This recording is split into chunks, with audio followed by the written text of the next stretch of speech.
মাত্র 2 দিনের ব্যবধানে ঢাকায় আসছেন পাকিস্তানের 2 মন্ত্রী। পাকিস্তানের বাণিজ্য মন্ত্রী জাম কামাল খান আগামী 21 আগস্ট 4 দিনের সফরে ঢাকায় আসছেন। আর আগামী 23 আগস্ট ঢাকায় আসছেন পাকিস্তানের উপপ্রধানমন্ত্রী ও পররাষ্ট্রমন্ত্রী ইসহাক দার। বৃহস্পতিবার 14 আগস্ট ঢাকার কূটনৈতিক সূত্রগুলো গণমাধ্যমকে এই তথ্য নিশ্চিত করেছে।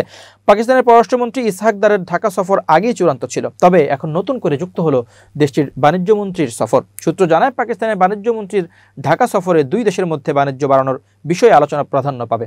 জাম কামাল খান ও ইসহাক দারের পর পাকিস্তানের অর্থমন্ত্রী মোহাম্মদ আওরঙ্গজেব ঢাকায় আসতে পারেন এমনটা জানা যাচ্ছে। পাকিস্তানের অর্থমন্ত্রীর সফর নিয়েও উভয় পক্ষের আলোচনা চলছে। আগামী 23 আগস্ট 2 দিনের সফরে ঢাকায় আসছেন পাকিস্তানের পররাষ্ট্রমন্ত্রী। 2012 সালের পর পাকিস্তানের কোনো পররাষ্ট্রমন্ত্রী এটিই প্রথম বাংলাদেশ সফর হতে চলেছে। পাকিস্তানের পররাষ্ট্রমন্ত্রী ইসহাক দার ঢাকা সফরের দ্বিতীয় দিন আগামী 24 আগস্ট পররাষ্ট্র উপদেষ্টা তৌহিদ হোসেনের সঙ্গে বৈঠক করবেন। ইসহাক দারের সফর সামনে রেখে গত 16-17 এপ্রিল ঢাকা সফর করবেন দেশটির পররাষ্ট্র সচিব আমানা বালুচ। সে সময় 2 দেশের মধ্যে পররাষ্ট্র সচিব পর্যায়ের বৈঠকও অনুষ্ঠিত হয়। চলতি বছর 27-28 এপ্রিল পাকিস্তানের পররাষ্ট্রমন্ত্রীর ঢাকা সফরের কথা ছিল, তবে কাশ্মীর ইস্যুতে ভারতের সঙ্গে চলমান উত্তেজনার মধ্যে পররাষ্ট্রমন্ত্রী ইসহাক দারের বাংলাদেশ সফর স্থগিত করা হয়। এখন নতুন করে আবার সফরসূচি চূড়ান্ত করা হয়েছে। 2012 সালে সর্বশেষ পাকিস্তানি পররাষ্ট্রমন্ত্রী হিসেবে বাংলাদেশ সফর করেছিলেন হিনা রাব্বানী খান।